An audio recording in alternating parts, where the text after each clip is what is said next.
Hello, everybody. This is Alex Schiffer from the Kansas City Star.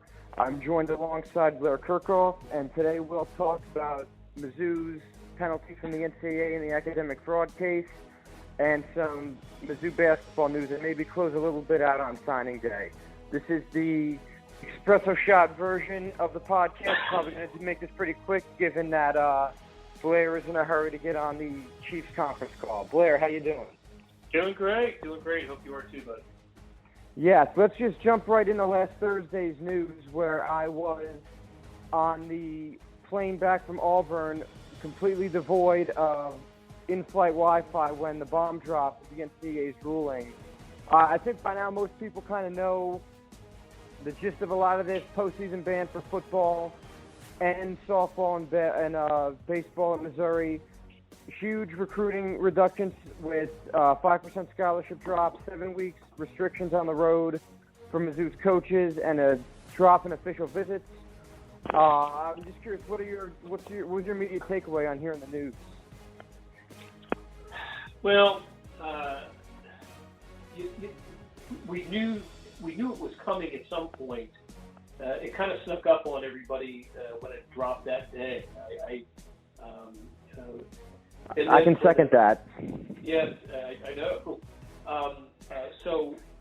So it happened, like you said, a week ago today, and it just kind of took our breath away when you went down the list of punishments. I think it's been covered pretty thoroughly in the media, and I would just echo the thoughts of those that I've heard who say the punishment may fit the crime in terms of the punishment matrix that the NCAA uses, but often consideration is given for schools that cooperate in the investigation and do the self-reporting, and that didn't seem to be the case here.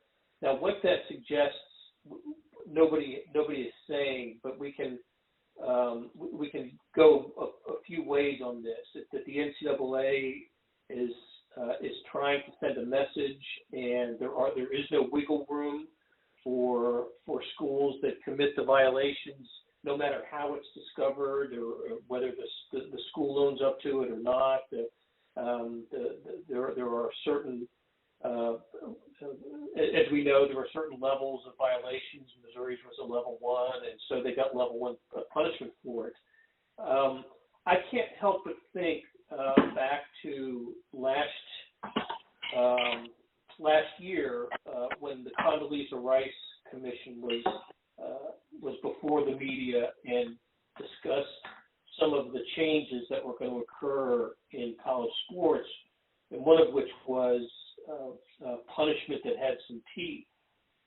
This seems to fall under that category. This is a punishment that has teeth, and we can tell it has teeth by the way that Missouri reacted to it. And I know we don't talk about rivals on this podcast often, but the very next day, the Kansas decision came down from the NCAA regarding Silvio De Sousa, and the fact that basically the NCAA rendered him ineligible for his entire career, all of this year, all of next, which would leave him 1 year of eligibility. And the outcry was just as loud from Lawrence on that day as it was from Columbia the previous day. And I think that was just in a 24-hour period, we got to see what the NCAA has meant by being tougher on schools that have broken rules. No matter how they're investigated or how the information comes to the NCAA, the punishment is going to they're not going to show much leniency. And I think if you want to say they made an example of Missouri in this case, nobody from the NCAA will say that, but that's what it looks like to me. I agree with everything you just said, and I think that the Condoleezza Rice Commission is an angle that isn't really being talked about a lot. I couldn't help but laugh a little bit on Twitter. When the Silvio De Sousa ruling came down, I actually thought that he'd be ruled ineligible for this season, but maybe they let him play next season. But I thought it was funny that, I think a lot of talk among Missouri fans, even some reader emails I got where, watch with the week we've had, Kansas has Silvio De Sousa ruled eligible the next day, and then it kind of, for once I think maybe Mizzou and Kansas fans, dare I say, had something in common and had common ground to talk on. But no, I agree with a lot of what you said. I think that the big thing going forward with all this is that does it set a precedent with future schools and investigations of where we're going to just play hardball because being nice doesn't do us any favors? And I think that's the real thing to take away from this going forward is does this kind of show schools that transparency gets you nowhere, and if we find ourselves in this situation in a few years, we're just going to lawyer up and make it as difficult for you as we possibly can. Yeah, you're right. You're right about that. And one thing we didn't touch on that was a big part of the day's discussion and conversation, and then in the aftermath was this was the first, if not the first, among the first major violation decisions and NCAA decisions since North Carolina's non-punishment for what I consider one of the most awful displays of academic fraud maybe in the history of college sports. And of course, North Carolina basically was freed on a technicality. The North Carolina fraud endured for 18 years and affected hundreds and hundreds of athletes, including basketball players on both their 2005 and 2009 national championship teams.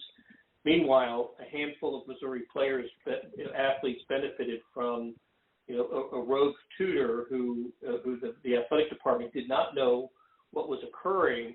And this is something interesting too, Alex. And I've talked to a couple people since it came out, and a couple of coaches have told me, for those who may not know this, when we say a rogue tutor, this is how rogue she was. Schools, not only do coaches not know, they know that their athletes are being tutored, but they don't know who the tutors are. They're not supposed to know, and so they don't know. It's only the academic advisor of the school that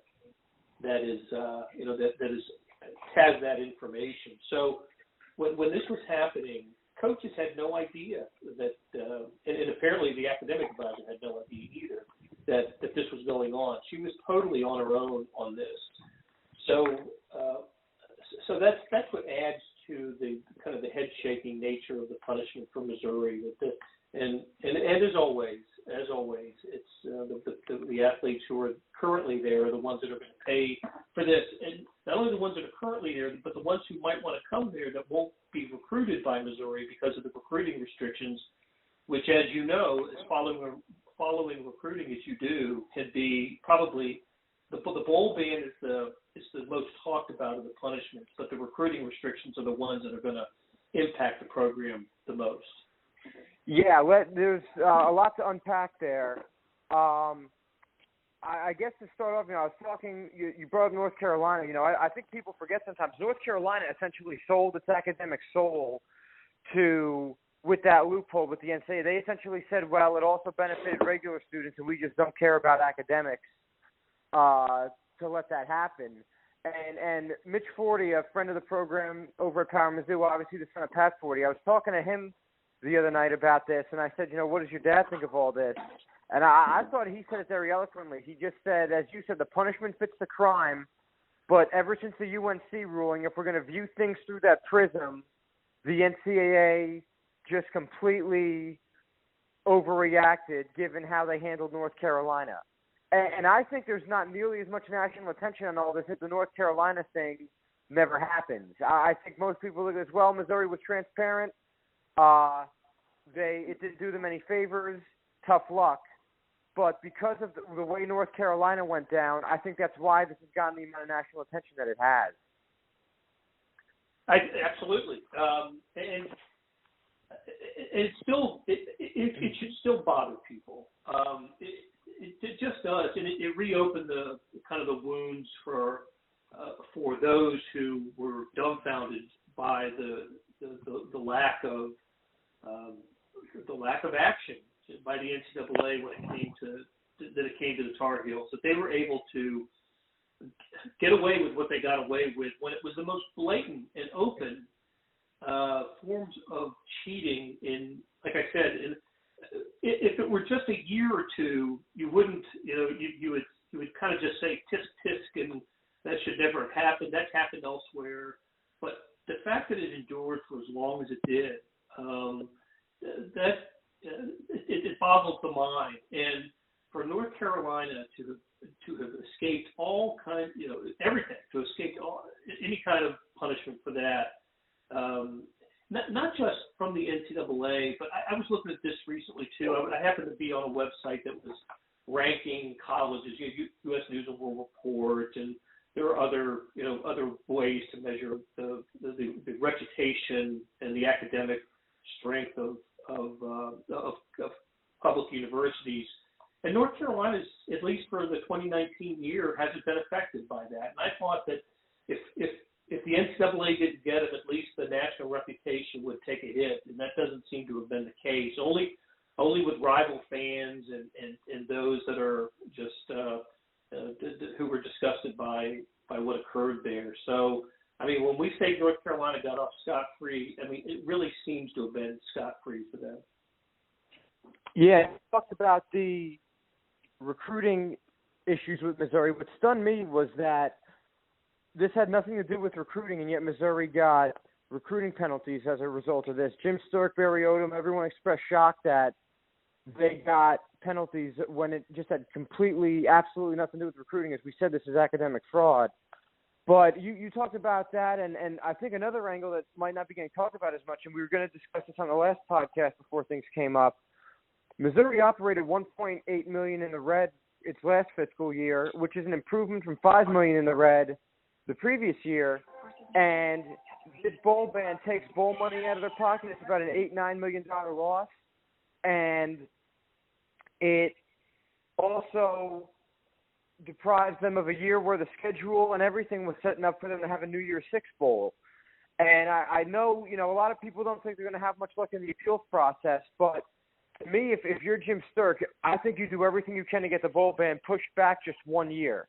Because the one thing about recruiting, and we were talking about this with some of my recruiting sources, exposure is one of the best sales tools you have, whether it's on national TV or just coming up in the rankings every week.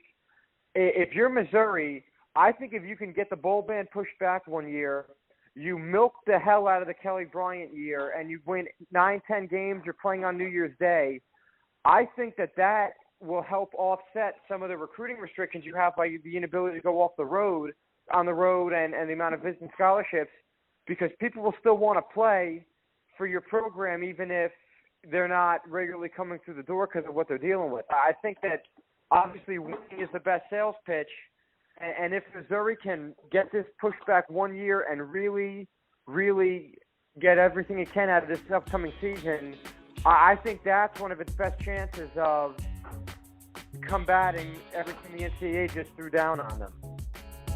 Hey, it's Blair Kerkhoff, and if you're listening to this, you love Kansas City sports, whether it's the Chiefs, Royals, Sporting, Mizzou, KU, or K-State. And no one covers these teams like the Kansas City Star. If you currently subscribe to the paper or have a digital subscription, thank you for your support. And if you don't, here's a great offer. It's called Sports Pass. Unlimited digital access to every sports story and video on kansascity.com. And it's just $30 for the first year. It's the best sports value in town. Just 8 cents a day or $2.50 a month. You can't beat that. Subscribe now at kansascity.com/sportspass. But I also think there's an argument to be made that Kelly Bryant, correct me if I'm wrong, said he's returning. Or has indicated that he's going to play for Missouri next year. It doesn't matter what the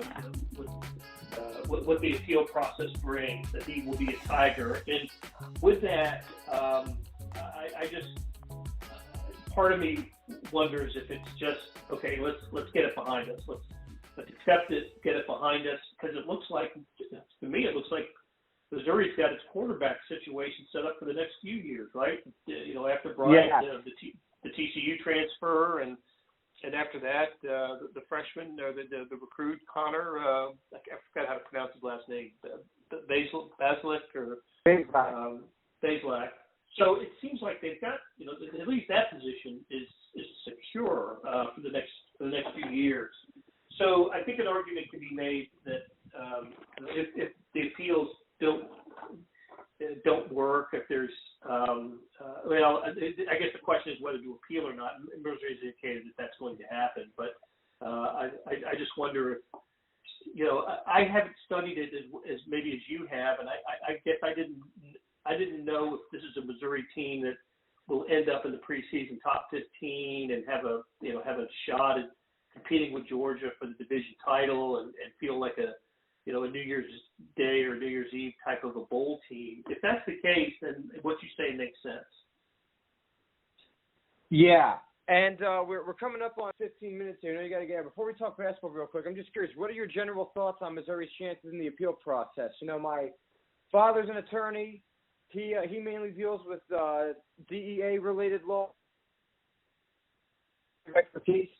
He thinks there are ways for Missouri to maybe trade in either one penalty for a fine or a heavy fine, or just kind of do a little slice and dice with maybe trading one penalty for another.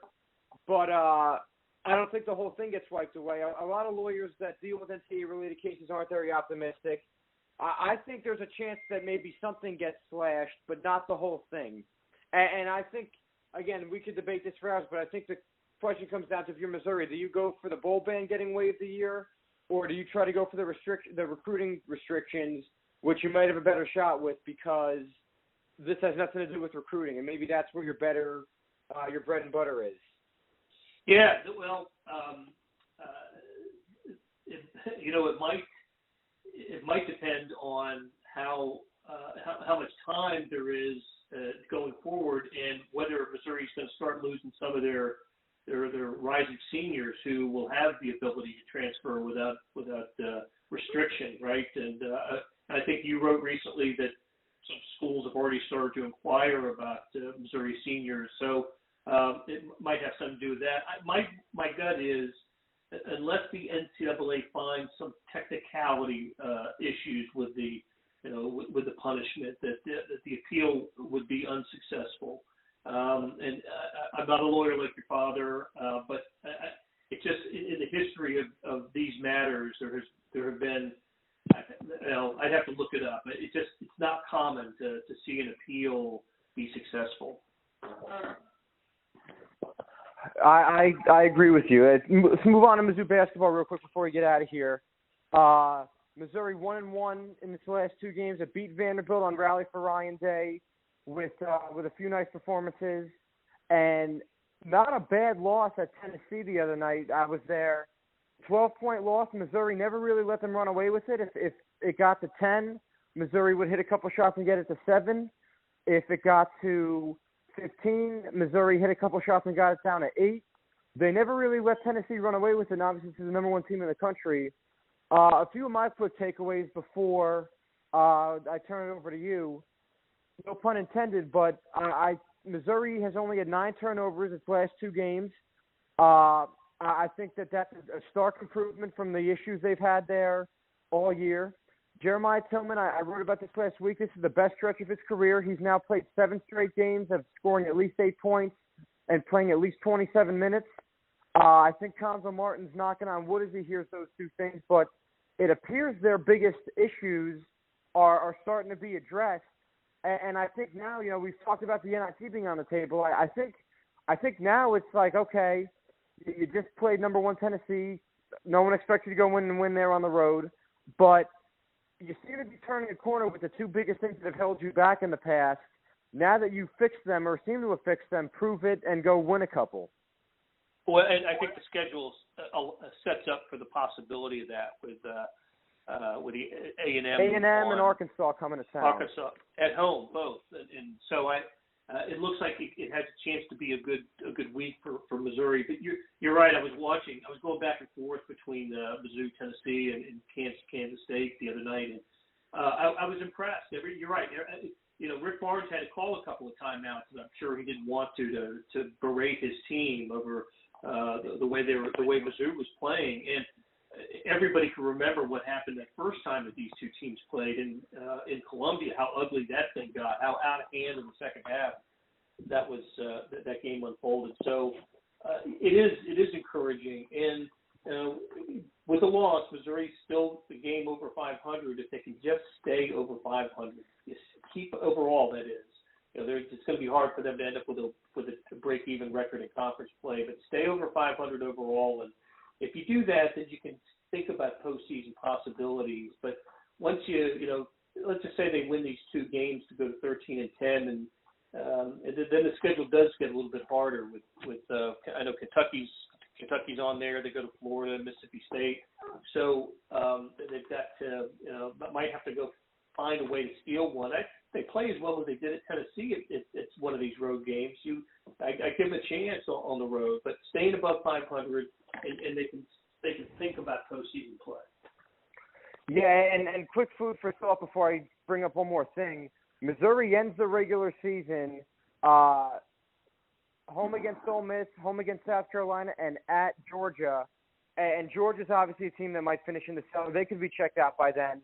As you said, if they can pick off one or two of these on the road, even getting Ole Miss next Saturday at their place, that's not Rupp Arena or a historically tough place to play, and they finish strong and they win one or two in Nashville, there's a chance there that they can sneak in. And, again, we'll kind of see where they go, but the schedule is there in some ways, as you said, with the next few and then the last few, to where they could maybe sneak in if they can just pick one or two off that they shouldn't. Yeah, so that's what I'd be looking for the Tigers. But the encouraging thing is just playing better. Tillman without the fouls, the guards without the turnovers, and add those together, and you've got a team that I think can compete with anybody on its schedule. So those are the encouraging signs I took from especially from the Tennessee game. Last thing for you, Missouri announced yesterday officially, we were out in front of that a little bit, that they will officially retire Derek Chivas' number 3 for the Kentucky game. I was secretly hoping that might be enough juice to get you or Vahe here for that. But but since I see Derek Chivas' son play now at Tolton. He's a good player. He could probably be Division I down the line. But since I have missed seeing I was not even born when he was in his prime at Missouri and in the NBA. I was curious if you had a memory or a thought of his retirement, his number retirement, and what kind of player he was back in the day. Well, his last year at Missouri was my first year in Kansas City, so I basically missed him. To be honest with you, I did not. I only saw him play on television even after I moved to KC. But what's interesting for me to recall is that era of Big 8 basketball. Every team seemed to have a star or two, like an All-American level star, like Danny Manning over at Kansas and Mitch Richmond at Kansas State and Jeff Grayer and Hornacek up at Iowa State, Byron Houston, and came a little bit later in Oklahoma State. But that was in the middle of some of the great Oklahoma teams with Stacey King and Mookie Blaylock. So it was absolutely the golden era of Big 8 basketball.